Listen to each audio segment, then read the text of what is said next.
Добрый вечер. Поздравляю с Днем Республики и надеюсь, что этот день будет днем возрождения Хакасии. Уже много сказали, и было понятно уже, кто виноват. Я же хочу остановить акценты, поставить на том, что делать. Вообще, что можно делать нам всем.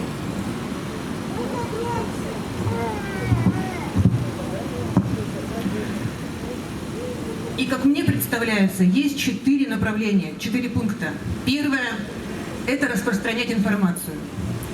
Распространять информацию об угольных компаниях, которые нарушают наши конституционные права на благоприятную окружающую среду. Рассказывать всем своим знакомым, что каждый из нас может сделать, чтобы изменить ситуацию, чтобы остановить экологическую катастрофу и уничтожение Хакасии. Второе – это объединяться. Несмотря на все различия, на все несовпадения по другим вопросам. Экологическая безопасность и спасение экологии и природы Хакасии – это та точка сборки, которая может объединить всех. И надо объединяться. Отбросить на время различия во вкусе, интеллигентские всяческие чистоплюйства и просто объединяться всем против угрозы уничтожения природы Хакасии. Дело в том, что только объединившись и вместе мы сможем противостоять той кучке олигархов, которые истерично, очень быстро и стремительно разворовывают наши природные богатства и продают за рубеж. Им здесь не жить, их детям их не жить, а мы остаемся здесь с нашими детьми и внуками. Третье – это общественный экологический народный контроль. Нужны лаборатории передвижные, нужны независимые неподкупные эксперты, нужны волонтеры, хорошо обученные помощники экологам и инспекторам. Нужен молодежный экопатруль. И обязательно нужен общественный доступ к этой информации, к экологическим замерам.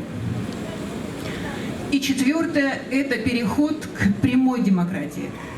От представительной демократии через депутатов, которые, как мы видим, не решают и не слышат наши к ним требования, просьбы.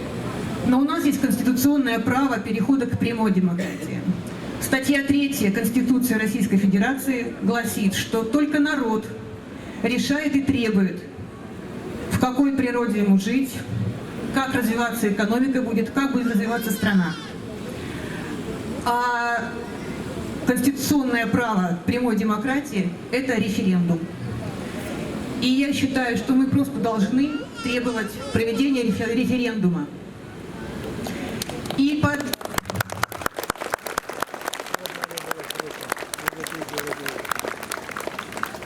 И завершая, хочу еще раз напомнить, что будущее наших детей, будущее нашей земли, нашей природы, никто за это не будет бороться. Это только наша прямая обязанность. И уже пора брать ответственность на себя за будущее Хакасии и за будущее всех детей. Спасибо, у меня все.